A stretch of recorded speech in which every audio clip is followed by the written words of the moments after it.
Bismillah, alhamdulillah, wa salatu wa salamu ala rasulillah, wa ala alihi wa sahbihi wa man wala.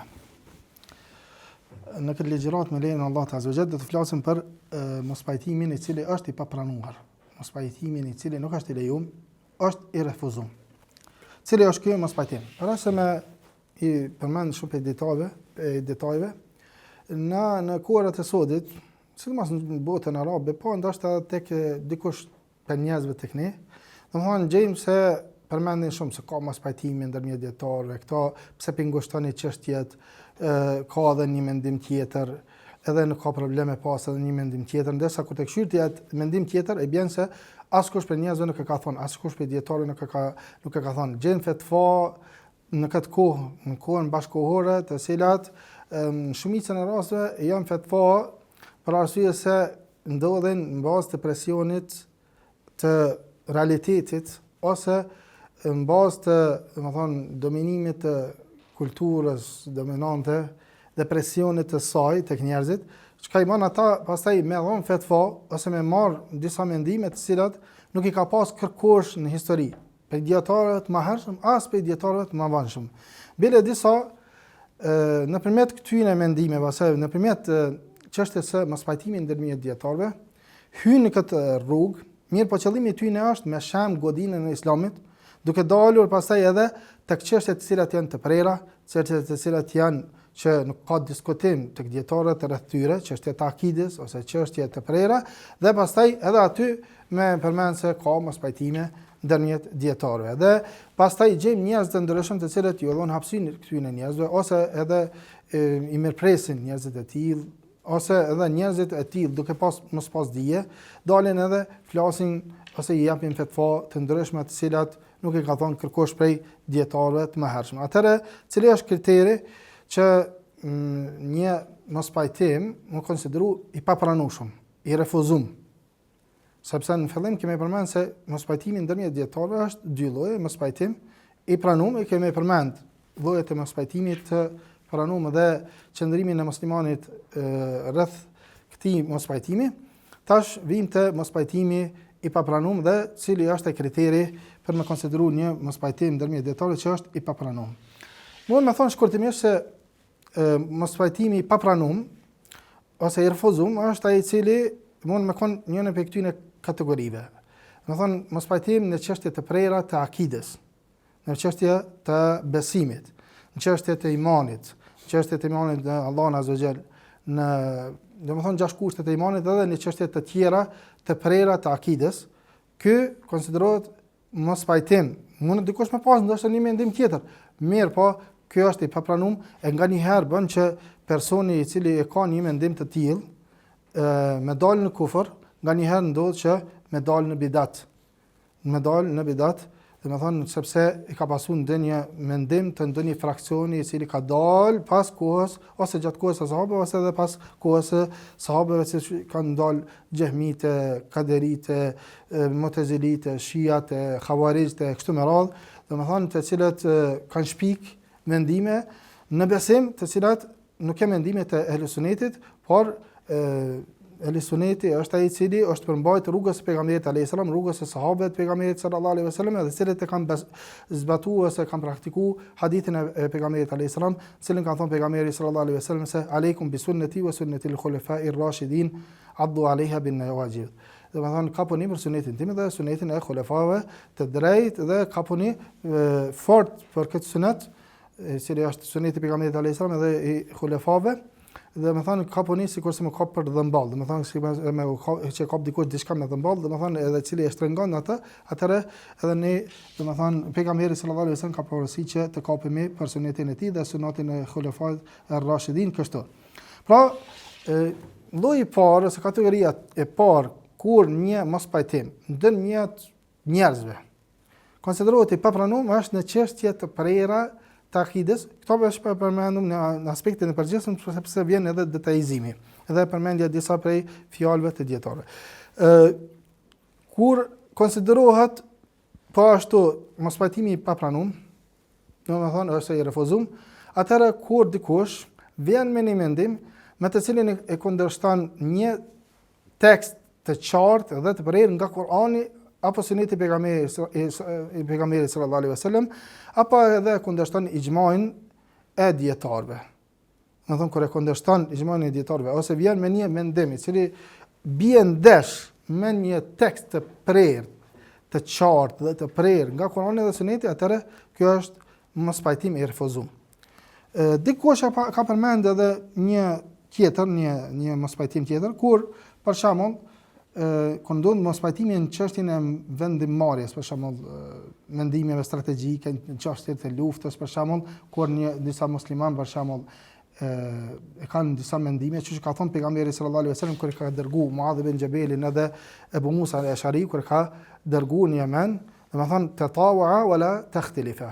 Domethënë bini dakord mes juve dhe mos u përçani. Domethënë në çështje kur domethënë çështje strategjike, çështje domethënë të luftës kështu me radhë, edhe këtu kanë përmendur dietar që nuk bën me pas mospajtime sepse shkakton përçarje dhe pastaj pasoj musliman disfat. Çështja e parë që e përmendëm më herët, domethënë për më ardh edhe me përmend në mënyrë të detajzuar është kur dikush ka ndonjë mendim tjetër në çështjet të akides, në çështjet e prera të akides dhe të fikut. Sepse këtu nuk bën pjesë vetëm çështjet të akides, por ka disa çështje në fik, të cilat konsiderohen, domethënë çështje të cilat nuk guxon besimtari ose njeriu me pas një mendim ndryshe. Cilat janë ato çështje të fikut që konsiderohen që janë çështje të prera? Sikurse çështjet e se namazi është farz, se agjerimi është farz, se zakati është farz, me kushtet e tyre, dhe se haxhi është farz. Nëse vjen dikush dhe thotë, "Jo, namazi s'është kur është mirë, më fal, po nuk është vajib." Ose agjerimi nuk është vajib, nuk është domethënë farz, edhe haxhi, edhe zakati kështu, atëherë ky njeri ka ardhur me një mendim, domethënë ka kundërshtuar Kur'anin, Sunetin, ixhmain e dietarëve dhe kjo çështje se përket këtyne domethënë çështje edhe pse janë të fikhut, mirë po janë çështje të prera që nuk guxon dikush me ardhur me një mendim tjetër edhe me pas një mendim tjetër.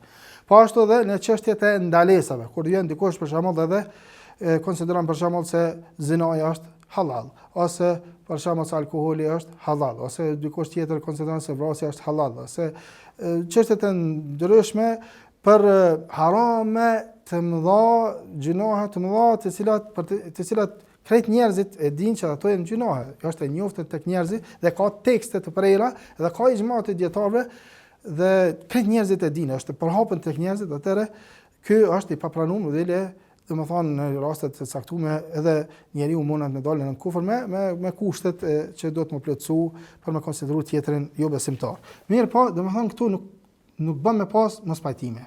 Domethënë çështjet e akides, çështjet e prera të akides dhe në këto çështje të fikut të cilat konsiderohen të prera dhe pa kontestueshme, atëherë nuk bën me pas mendim ndryshe. Se për ndryshe nëse dikush ka një mendim ndryshe, atëherë themi se ky njeriu ose del në bidat ose del në kufër.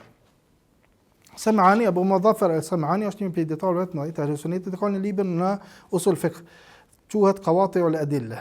Është i botum, thotë për këtë çështje فأما الضرب الذي لا يسوغ فيه الاختلاف كأصول الديانات والصفات الباري عز اسمه وكذلك فروع الديانات التي يعلم وجوبها بدليل مقطوع به مثل الصلاة والزكاة والصيام والحج وكذلك المناهي الثابتة بدليل مقطوع به فلا يجوز الاختلاف في شيء من ذلك. Për këtë që përmendëm më herët, thënë Abu Mudhaffar al-Sam'ani në Qawati'ul Adilla thotë mospajtimi që nuk është i lejuar, domethënë që është i papranuar, është në çështjen thelbësore të akides, në cilësitë e Allahut Azza wa Jall, dhe në çështjet veprore, çështjet fikut, për të cilën ka tekste të prera, sikurse namazi, zakati, agjerimi dhe haxhi, po ashtu në ndalesat për të cilat kanë ardhur argumente të prera, nuk lejohet me pas mospajtim rreth këtyre çështjeve në asnjë mënyrë. Domethënë nuk lejohet me pas kurrë mospajtimi për këto çështje të prera. Domethënë në çështja të akides nuk bën me pas edhe këto çështje të fikut për cilën ka argumente pa të kontestueshme nuk bën me pas. Po ashtu për shembull për çështjeve që mund me hy këtu është kur dikush për shembull konsideron se nëse ka ndonjë mospajtim ndërmjet tekstit që nga Kurani apo nga Suneti i pejgamberit sallallahu alaihi wasallam dhe ky bie ndesh sipas tyre me mendjen, me logjikën, atëherë vendoset logjika para tekstit. Kjo do të thonë zban me pas këtu mos pajtimi se teksti është ai i cili duhet më vendos më përpara, jo logjika. Dhe zakonisht, domethënë nuk vjen asnjëherë logjika shëndosh në kundërshtim me tekstin, po sipas njerëzve që domethënë kanë ato ideologjitë aty në vije kinse teksti në kundërshtim me logjikën, në të vërtetë nuk vije ai. Po ashtu për shembull kur dikush ka ndonjë mendim se dikush tjetër pas pejgamberëve janë pa gabuar, sikurse imamët e ndryshëm, sikurse evliat e ndryshëm, ose sikurse kuranistat të cilët e refuzojnë sunetin e pejgamberit sallallahu alaihi wasallam. Mirë po këtu sa i përket çështjeve të akides, kemi nevojë me sqaruar një çështje me rëndësi. A ka hapësirë në çështjet e akides nganjëherë me pas një mendim ndryshe? Shumica dërmuese çështjet e akides janë çështje të prera për të cilën ka ixhma në to. Dhe nuk lejohet që me pas një mendim ndryshe. Ai tjetri i cili ka ndonjë mendim ndryshe ose më thonë mendimi i tij është kufër ose është kjo çështje e tij bidat. Mirë, po janë disa çështje dytësore në akide. Janë pakta më thonë ndoshta mundem më njeh me gishtat e dorës, për të cilat qysh në kohën e selefëve ka pas mos pajtimi rreth tyre dhe ka mundësi për ka hapësirë për një mendim pak më ndryshe. Cilat janë këtu për shembull, dhe këtë ka pohu edhe Sheikhul Islami kur ka folur për sahabët e pejgamberit alayhis salam, ka thënë وتنازعوا في مسائل علمية اعتقادية كسماع الميت صوت الحي وتعذيب الميت ببكاء أهله ورؤية محمد ربه قبل الموت مع بقاء الجماعة والألفة.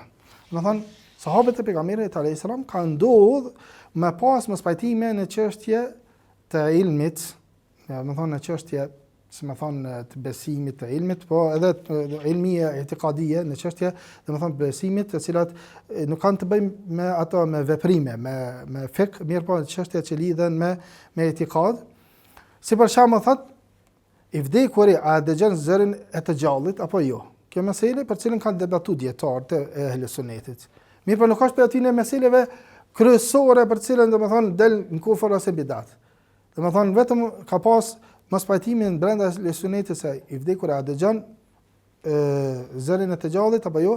Masane çështja tjetër thotë Sheikhul Islami andashkohet i vdekuri nga vajtimi i familjes së tij, kur dikush prej familjes së tij vajton ata, ai ndeshkohet, ai në varrin e tij për shkak të vajtimit të familjes së tij apo jo. Çështja tjetër është a ka parë pejgamberi sallallahu alaihi wasallam Allahun azza wa jall? Kanë debatuar vetë sahabët e pejgamberit. Disa kanë thonë ka pa Allahun azza wa jall, disa kanë thonë jo, nuk e ka pa Allahun azza wa jall, mirë po e ka pa me zemrën e tij. E ka pa me zemrën e tij. Mirë po këto çështje të akides për të cilën ka hapësi ndryshe dhe për të cilën ka mundësi me pas një, domethënë, më shumë se sa një mendim, mas pari nuk janë thamë në çështjet kryesore, bazamentet, edhe dyta mesele shumë të pakta. Janë shumë të pakta dhe janë dytësore, çuçi përmendëm më herët. Domethënë, edhe në çështje të akides ka disa mesele pak në gishtat e dorës, mirë po, ato ose është teksti jo i qartë, ose ka ardhur në një tekst tjetër i cili domethënë dikush ka marrë ato për bazë, tjetri ato, domethënë në shikim të parë duket që janë kontradiktore. Për mos pajtimi të papranuar është edhe ajo që quhet ndryshe el khilafu shadh. Çka është për qëllim me fjalën shadh? Se shadh përdoret në hadith edhe tek fuqahat. Të një pjesë e fuqahave me shadh, khilafu shadh, domethënë mos pajtimi që konsiderohet shadh, është ai mos pajtimi i cili është tepër i dopt, ose mundem më konsideru mos pajtim, ose mundem më konsideru si gabimet e dietarëve. Kur vjen dikush për dietarëve, qoftë për selefi, qoftë më të mëvonshëm, e ka dhënë një mendim. Nuk i ka ardhur hadithi nga pejgamberi sallallahu alaihi wasallam. Dhe ka dhënë një mendim të caktuar, sidomos nga radhat e tabinëve, ndoshta herën ka ndodhur edhe radhat e sahabëve, ka dhënë një mendim. Mirë po dietarët kanë konsideruar se ky është gabimi i tij nëse nuk i ka ardhur hadithi e pejgamberit sallallahu alaihi wasallam për shembull, dhe kanë refuzuar këtë qëndrim të tij, këtë mendim të tij, dhe kanë konsideruar se mos pajtimi i tij, mendimi tjetër i tij konsiderohet për asaj që quhet el khilafu shadh, mos pajtim i shumë i dobët, i refuzuar, i izoluar, i vetmuar, që nuk merret parasysh, që kanë refuzuar këtë dietarët. Shatibiu në një fjalë të tij është munduar me vendosur një kriter se kur konsiderohet diçka prej këtina mos pajtimi që konsiderohet shadh, shumë i dobët, që nuk merret parasysh, edhe pse në disa prej libra mundem me gjetë se dikush e ka thonë, mirë po këtë dietarët e kanë kundërshtuar, është mundu me dhënë një kriter. Ka thonë zakonisht ata të cilët e kanë këto mendime shumë të dobta janë të vetmuar, janë një ose dy krejt. Në këtë metin për shembull, këtë metin për një çështje të caktuar të fikut për shembull, ka ardhur dikush dhe e ka pas një mendim. Mirë po i ka kundërshtuar krejt dietarët e ummetit. Dhe zakonisht rroll ndodh që një mujtahid tjetër me e mbështet mendimin e tij. Domethënë mund të kenë një ose më shumë të dy. Në krejt edhe tham zakonisht ndodh ata dietarë të cilët e kanë domethënë ose s'ka arrit hadithi ose ndoshta ka arrit hadithi po është i dobët të ta dhe kanë punuar me diçka tjetër. Prandaj nëse thotë Shatibiu, nëse një mendim izolohet, konsiderohet shadh ose munfarid ose dikush për njerëzve domethënë vetmuhet domethënë nga mendi ose nuk e ka mendimin sikurse mendimin e shumicës dërmuese të dietarëve, dije thotë se haku në meselën e caktuar është me shumicën dërmuese të dietarëve, jo me ata të cilët janë më kalide. Domethënë është mundu me sharu këta, mirë po disa prej dietarëve sharojnë se zakonisht mendimi shadh që konsiderohet domethënë mendim shumë i dobët ose më thon gabimet e dietarëve, ai ka bën dashur ijtihad, ai shpërblehet për atë mendimin e tij, se ka punuar me ata që i ka ardhur atij. Pasi ka ardhur për shembull hadithi caktuar dhe ka punuar me diçka tjetër. Mirë për dietarët kanë thënë se ky mendim i tij është i gabueshëm dhe ajo përmendet nganjëherë vetëm në libra dhe nuk lejohet që një njeri me ardh tashmë edhe me lexu disa prej libra, në cilët përmend për shembull disa prej fjalëve të dietarëve, ka thonë Hasan Basriu për shembull, hipotetikisht Hasan Basriu ka thonë kështu ose tjetri ka thonë ashtu, domethënë që më duk njerëzve, më paraqit njerëzve domethënë që pas kanë një mendim ndryshe ose më paraqit njerëzve që ky është mendim të koka interesant se pas ka pit dietarëve që pas kanë thonë kështu. Kanë thonë këtu duhet më lën anash, nuk duhet më përmend. Në esencë nuk duhet më u përmend këtu dhe nuk duhet domethënë me nxjerrë dhe me u përmend njerëzve. Munafikat edhe njerëzit e ndryshëm janë të cilët mundohen këto mendime pastaj me përhap tek njerëzit. Edhe sidomos nëse këto mendime tek këtyre dietarëve për shembull janë që dikush mundet me hudh, domethënë akuzën ndaj Islamit nëpërmjet këtyre. Atëherë i përdoren këto si argumente të tyne ose për me përkrahë një mendim të tyne që ata nuk mbështeten në fik, po mbështeten në diçka tjetër mirë, po vetëm e kanë gjetë që pas ka dhe dikush që pas ka thonë, ata krejt e kanë refuzuar për shembull dietarët, ose ndoshta për me akuzuar filan dietarin ose për me akuzuar dietarin musliman se çish mundem me pas kësi mendime. Domethënë të izolume. Disa prej dietarëve thonë se këto mendime që konsiderohen shadhe, domethënë të vetmuar të izoluar. Tha zakonisht janë mendime të cilat bien ndesh me tekstet e vërteta nga Kurani, nga Suneti i pejgamberit alayhis salam dhe të prera ose të qarta. Po ashtu janë kundërshtim zakonisht me ixhma. Zakonisht domethënë janë kundërshtim me ixhman i cili ka qenë ixhma pejtimi dietarëve për një çështje të caktuar para tyne. Ata dietarët para ti për shembull kanë pasur ixhmain rreth një çështje. Por këtina si kanë mbrikë ixhma dhe ka dhënë një mendim pak më ndryshe. Domethënë zakonisht janë çështje që kundërshtojnë ixhmain ose kundërshtojnë tekstet e qarta ose kanë ndonjë mendim vetëm ai është ose dy veta mundën krejt ummetin islam me pas atë mendim, ndërsa argumenti i tij është shumë më i dobët. Po ashtu ka mundësi me u konsideru ky khilaf që më thonë shadh, dhe më thonë më spajtim që është i izoluar, i vetmuar, në qovë se djetarët, dhe më thonë, e kalon këtë mendim të këtina djetarët. Kam punu me diçka tjetër, për arsye se argumentet e tjera, tekstet kanë argument për diçka tjetër. E kanë braktis këtë mendimin e këtina djetarit, ose është në kundërshtim me ato rregullat të përgjithshme të fesë dhe parimet të përgjithshme të fesë. Më thonë, këtu janë ato çështjet që kur mundëm na me e ditë se një çështje, domethënë është që është mospajtimi është ka një mendim. Mirë po është mospajtimi i parapranueshëm dhe dietarët kanë thënë se ky do të më lën konsiderohet gabim prej atyre dietarëve, ai çu thon, ka mundësi me qenë atyre që është përblehet, ka bëj ijtihad mirë, por si ka ardhur hadith ose për diçka tjetër dhe dohet që ne mos më përmend këto ose me refuzuar me praktis edhe mos me konsideru që është mendim që merret parasysh. Në këtë zaman, domethënë këto mendime që konsiderohen shadhe janë të shumta. Domethënë njerëzit të ndryshëm vetëm i përhapin këto dhe bile mund me gjetë mendime të tilla që nuk i ka thonë kërkosh për aty në dietarëve të mëhershëm, por janë shpik në këtë kohë. Në këtë kohë do të përmendum disa prej tyre. Për shembull, në disa nuk do të thellohemi mirë, por në disa do të thellohemi me lejen e Allahut azza wa jall. Për shembull, për këtyre mendime që konsiderohen shadhe është se mendimi i disave se kur vjen dash teksti nga Kurani dhe Suneti i pejgamberit sallallahu alaihi wasallam me maslahan që quhet ndryshe interes, domethënë është një diçka që quhet maslahan në usul fiqh, nëse vjen kundërshtim teksti dhe maslaha qitet përpara, vendoset përpara maslaha para tekstit. Nuk do të him na me trajtu ma thellë për arsye se kjo në markohet dhe duhet në është një dersi për sa shumë se çka konsiderohet maslaha, çka konsiderohet interes, domethënë. Mirë po ka njerëz të cilët e vendosin interesin përgjithësim, thonë se nëse vjen kundërshtim atëre ky vendoset përpara. Çështja tjetër, i përmendëm disa, pastaj vim edhe e trajtojmë një dy në domethënë në mënyrë më detajume. Për shembull, mendimi se lejohet pikturimi dhe skulpturimi e domethënë gjërave të ndryshme, qoftë edhe atyre të cilat kanë shpirt, domethënë njerëzve, gjallësave të tjera, domethënë lejohet pikturimi edhe skulpturimi e tyre, domethënë ky mendim konsiderohet shadh. E kanë thënë vetëm Istakhrin, janë prej atyre dietarëve të mëdhenjshëm të Shafive, me për këtë dietarë e kanë refuzuar. Domethënë se tekstet janë të qarta dhe ka ixhmo të dietarëve rreth kësaj çështje se nuk lejohet pikturimi, skulpturimi i domethënë gjallësave të cilat kanë shpirt, sikurse njerëzve dhe shtazëve, të cilat kanë shpirt. Pastaj sa'i që bëhet mes Safas dhe Merwas më bosh 14 herë. Sikurse përmendet se këtë mendim e ka pasur Ibn Hazmi, domethënë ai është 7 herë.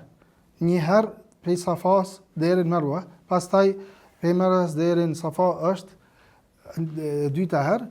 Ibn Hazmi ka konsideruar se një herë është prej Safas në Merwa edhe më kthy. Që bien domethënë tek shtatë është krejt dietarit, vetëm te Ibn Hazmi është 14 herë. Edhe kjo nuk është mirë për bazë bile kanë thënë se Ibn Hazmi nuk ka bëu hax asnjëherë dhe për këtë arsye domethënë e ka dhënë këtë mendim. Ose mendimi tjetër për shembull se nuk lejohet më nuk konsiderohet talak shkurrëzim i vlefshëm përveç se nëse është në prezencën e kadis. Domethënë gjykatësit edhe dy dëshmitarëve. Për këtë arsye thonë se disa se këta se ka thonë kërkush për më përpara. Domethënë konsiderohet shkurrëzim i vlefshëm përveç se nëse është në prezencën e gjykatësit, e nëse dikush për shembull dha shkurrëzon në shtëpinë e vet gruan e tij, nuk konsiderohet shkurrëzim i vlefshëm, këta se ka thonë kërkush. Pastaj disa prej njerëzve domethënë kanë leju kamatën nëse është me përqindje të paktë. Se këta se ka thonë kërkush mirë po çarkullon ky mendim, ose për shembull dikush prej njerëzve, për shembull ka thonë se kamata nëse është domethënë raport me jo besimtar lejohet, jo me besimtar. Domethënë në shtetin jo besimtar, atëherë lejohet me marr kamate, me jap kamate kështu me radhë, përderisa sa jeni në shtetin e tyre, ndërsa kur je domethënë don me bë transaksion me besimtar nuk lejohet. Kjo është mendim që është i refuzuar. Edhe pastaj çështja tjetër është kur dikush për shembull thotë nëse një grua ka vendos makiazh, make-up, domethënë, përmes me prish këtë makiazh, kanë thonë lejohet me marr tejemum edhe mos me marr abdes. Po janë dy çështje për të cilat janë paksa të ndihshme, mirë, po inshallah do t'i trajtojmë ato. Çështja e parë është çështja e muzikës. Çështja e muzikës, domethënë te dietarët çështja e muzikës konsiderohet prej asaj që quhet khilafu shadh. Domethënë që është i papranuar dhe është i refuzuar, dhe këto do ta përmendum një fjalë të Ibn Rajabit i cili ka thënë këtë fjalë në librin e tij Nuzhatul Asma' fi mas'alati as-sama'. Ibn Rajabi, Ibn Qayyimi edhe disa dietarë të tjerë kanë folur shumë për këtë çështjen e muzikës, sidomos muzikës të atyne dërveshve, sufive, të cilët nëpërmjet muzikës kanë dashur me adhuru Allahun Azza wa Jall. Dhe kanë folë gjëra gjatë. Ibn Rajab al-Hanbali, ai i cili është edhe komentatori i 40 haditheve të Nevawiut, edhe është komentatori i Sahih Buhariut, e ka këtë libër dhe këtu do të vim edhe me përcjell disa prej fjalëve të tij. Thotë do ta përmendin në arabisht vetëm pjesën e parë, pastaj të tjera të përmendin në shqip. وقد حكى زكريا بن يحيى الساجي في كتابه اختلاف العلماء اتفاق العلماء على النهي عن الغناء إلا إبراهيم بن سعد المدني وعبيد الله بن حسن العنبري قاضي البصرة، وهذا في الغناء دون سماع آلات الملاهي، فإنه لا يعرف عن أحد ممن سلف الرخصة فيها، إنما يعرف ذلك عن بعض المتأخرين من الظاهرية والصوفية ممن لا يعتد به. Zakaria ibn Yahya as-Saji, një prej dietarëve të hadithit, po edhe të sunetit, ka pas një libër rreth mospajtimit të dietarëve. Ka thënë se ka ixhma të dietarëve për ndalimin e muzikës. Përveç Ibrahim ibn Sa'd al-Madani dhe Ubaydullah ibn Hasan al-Anbari, i cili ka qenë qadhi në Basra. Përveç këtyre dyve kanë thënë krejt dietarët kanë mendimin që muzika është ndaluar. Kanë thënë, cila është kjo muzikë? Se ka herë tek njerëzit është ngatërohet ghina dhe alatul melahi, alatul maazif. El maazif, do të thonë ka diçka që ka quhet ghina, muzikë, e kjo përfshin nganjëherë muzikën me mjetra muzikore, me instrumente muzikore edhe muzikën e cila bëhet pa instrumente muzikore. Ndërsa ato instrumentet muzikore i thonë në arabisht maazif. Do të thonë ta të cilët e kanë leju, kanë thonë, ka të bëj vetëm me këngën, e jo me dëgjimin e veglave muzikore, përveç defit, se për def ka ardhur argument nga hadithi pejgamberit alayhis salam që është e lejuar. Sepse nuk dihet që Ibn Rajab rahimahullah thotë nuk dihet nga askush prej selefit lejimi i veglave muzikore. Kjo gjë njihet vetëm nga disa të mëvonshëm prej dhahirive dhe disa prej sufive të cilët nuk merren në konsiderat. Pse dikush prej dhahirive, domethënë sidomos Ibn Hazmi. Ibn Hazmi ka leju muzikën me instrumente muzikore, mirë po edhe Ibn Hazmi. Pse e ka leju një gjë të tillë? Dhe ka thënë hadithi që është përmendur është hadith dhaif. A hadith është në Buhari. Hadithi është në Buhari, po Ibn Hazmi ka konsideruar që është hadithi në domethënë është hadith dhaif. Dhe ka një fjalë të tij, thotë nëse hadithi është i saktë, atëherë kisha më thonë që është i ndaluar. Po këtë fjalë të Ibn Hazmi se ka marrë për arsysh kërkush. Për këtë arsye Ibn Rajab rahimahullah përmend se kush e ka këtë mendim që veglat muzikore, domethënë janë të lejuara, thotë se ka kërkush prej disa prej të mëvonshme të dhahirive dhe disa prej sufive e që nuk merren në konsiderat. E kush thotë ka pretenduar se ka diçka të tillë që është përcjell nga Imam Maliku, atëherë ka gabuar, se vetë Imam Maliku e ka thënë që kur është pyet për muzikën, ka thënë inna ma yaf'aluhu 'indana al-fusakh. Të na këta e bojnë vetëm fasikat, njerëzit mëkatar. Dhe në Rajab në vazhdim thotë, kjo tregon se dietarët e Medinës, se Imam Maliku ka qenë dietarët e Medinës, kanë qenë dakord dhe në pajtueshmëri me dietarët e qyteteve të tjera në ndalimin dhe qortimin e muzikës. Kjo është mendimi, domethënë i Qasim ibn Muhamedit, i cili ka qenë prej dietarëve të Medinës dhe të tjerëve, ndër dietarët e Mekës, sikurse Mujahidi, Atai. I përmend domethënë ata dietarë më hershëm nga rrodhat e tabiinëve. Po ashtu kjo është mendimi i dietarëve të Shamit, sikurse Makhuli, Auza'i, dietarët e Egjiptit, sikurse Layth ibn Sa'di, dhe dietarët e Kufës, sikurse Thauri, Sufjan al-Thauri dhe Abu Hanifa. Se Abu Hanifa ka mendimin që është ndaluar. Po ashtu para tyre Sha'biu, Imam Sha'bi, Ibrahim al-Nakhai, Hamad ibn Abi Sulaiman, që është shejkhu Imam Abu Hanifas, dhe dietarët e tjerë të cilët janë zonsa të Abdullah ibn Mas'udit. Ky është mendimi i dietarëve të hadithit, sikurse Shafiu, Imam Ahmedi, Imam Ishaq ibn Rahoya, Abu Ubaid, Qasim ibn Salam edhe të tjerë. Domethënë Auza'i konsideron të thotë mendimin aty që e lejon në këngën, si një gabimeve të dietarëve, të cilat cili duhet më shpang dhe nuk duhet më marrë si shembull. Domethënë kjo është fjala e Ibn Rajabit rahimahullah dhe e cila dëshmon se domethënë ky mos pajtim, i cili ka ardhur më vonë, nuk merret parasysh se këtë dietarë domethënë e kanë konsideruar një mos pajtim të tillë të refuzuar. Na po flasim për ata ato domethënë muzikë të cilat e shoqërojnë mjetet ose instrumente muzikore përveç defit. Sa nëse bëhet ajo muzikë, domethënë pa këto mjete muzikore, atëherë edhe aty ka detajizime se nëse është prej aty në të cilat përmbajnë to, domethënë nxitjet e epshit, përdorje domethënë të fjalëve të pesta dhe nxitjet domethënë tradhtive përshkruare kështu me radhë, atëherë është ndaluar.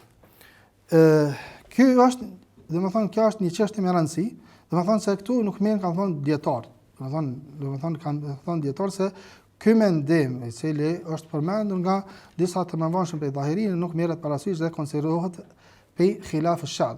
Hapsa sa disa për njerëz munduan këta me e paraqita dhe me konsideruar që ky është mendim domethënë që merret parasysh dhe është mendim i saktë kështu me radhë dhe masani mundohen me përmend disa prej haditheve, disa prej çështjeve të ndryshme për me fuqizu mendimin e tyre. Mirë po, në esencë, domethënë kur të përmend këtu se krejt dietarët e mëhershëm, domethënë e kanë pas këtë mendim, bile ka pas disa prej dietarëve kanë thënë ka ixhma në këtë meselë, atëherë ato mendimet e tyre bien në ujë. Domethënë për arsye se janë kundërshtim me krejt dietarët.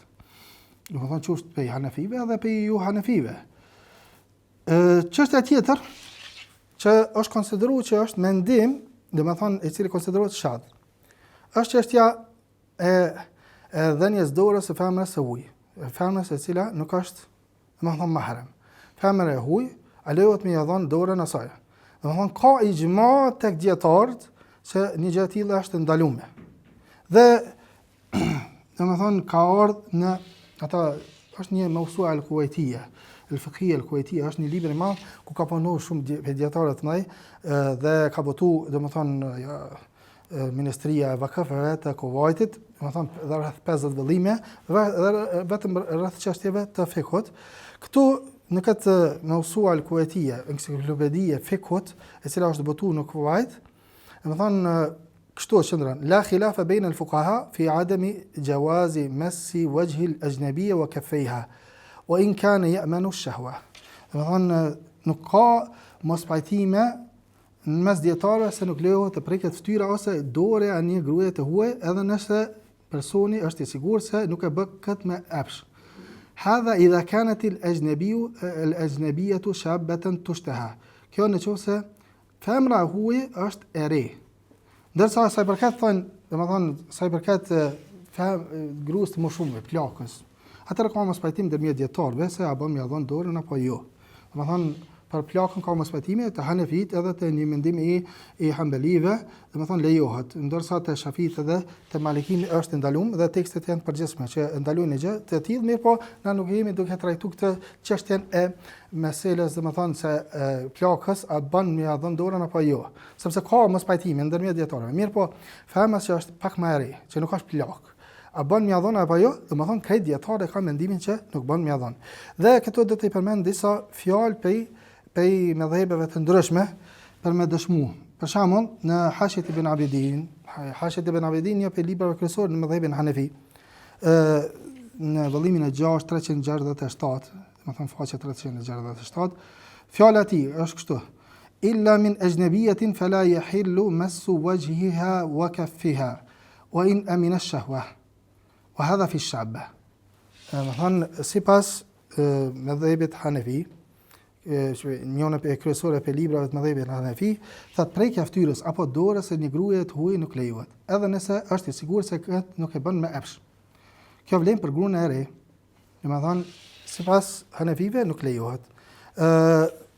Përmendëm që ka edhe ixhma, mirë po duam të përmend disa prej fjalëve, po ashtu edhe Merghinani në librin e Kitina al-Hidayah, po ashtu një libër kryesor në mëdhëbin Hanefi, gati si të njëjtën shprehje ka: لا يحل له أن يمس وجهها ولا كفيها وإن كان يأمن الشهوة. Gati se njëjtë, nuk lejohet atina që me prek fytyrën e saj as duart e saj, duart deri këtu, domethënë edhe nëse është i sigurt se nuk e bën këta nga epshi. Po ashtu edhe këta ka përmend Mausilin e Ikhtiar që është botuar edhe na ky libër së fundmi, domethënë është botuar në 4 vëllime ose më kujtohet bashmirë sa vëllime, mirë po është botuar si mëdhëb, domethënë si libër kryesor në mëdhëbin Hanefi. Po ashtu edhe të binul haqaiq Zailaiut edhe Kasani edhe dietarë të tjerë këta kanë cikën në librat e tyre. Edhe tek mëdhëbi Maliki, për shembull Dusuki, edhe ai e përmend të njëjtën. Edhe në mëdhëbin Shafi edhe në mëdhëbin Hanbali. Nuk do të përmendni fjalët e mëdhëbeve të tjera kështu duke i citu, për arsye se domethënë përmendëm atë fjalën që ka ixhma. Bile këtë ka përmendur edhe një njeri që disa e konsiderojnë referencë, edhe pse sipas mendimit tim, domethënë nuk është referencë ai që merret sepse dihet ato qëndrimet e tina dhe përkora e tina, domethënë që e ka bëu pushtetit në atë kohë, është fjala e këtina, domethënë Butit. Në fjalët e tina fikusira edhe pse domethënë mund të thonë dikush pse pa përmend. Pa përmendni se dikush prej njerëzve mund të më marrë si referencë ose më konsideru që është edhe pse nuk merret parasysh se dihet çu ka vdetë dhe çka ka përkrah. Dihet, domethënë ato qëndrimet e tina, mirë po në fikusire thotë në një fjalë dina, pa se këtij ose wala a'lamu khilafin fi dhalika 'inda ulama al-muslimin, mirë po vetëm pa përtheshje, domethënë pejgamberi sallallahu alaihi wasallam ka marrë besatimin e grave vetëm me fjalë dhe jo duke prek durët e tyre. Kjo tregon qartë se nuk lejohet prekja e lëkurës së një gruaje të huaj. Domethënë nuk preket lëkura, qoftë e fytyrës ose diçka tjetër, qoftë edhe dorës, dhe nuk njeh thot asnjë dietar që ta ketë kundërshtuar këtë. Përveç se nëse ka domosdoshmëri, sikurse mjekimi ose domethënë kur shkon te mjeku që zgjon mjek tjetër, për shembull, përveç se mjek mashkull, atëherë një çështje e tillë që ka domosdoshmëri në të, atëherë një gjë e tillë është e lejuar.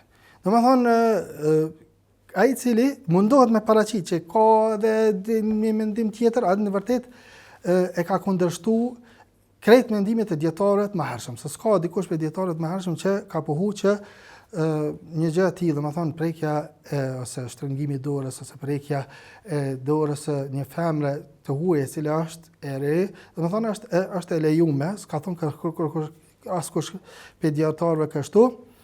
Dhe konsiderohet kjo për mendim shadh, është i papranuar. Mendimi i papranuar.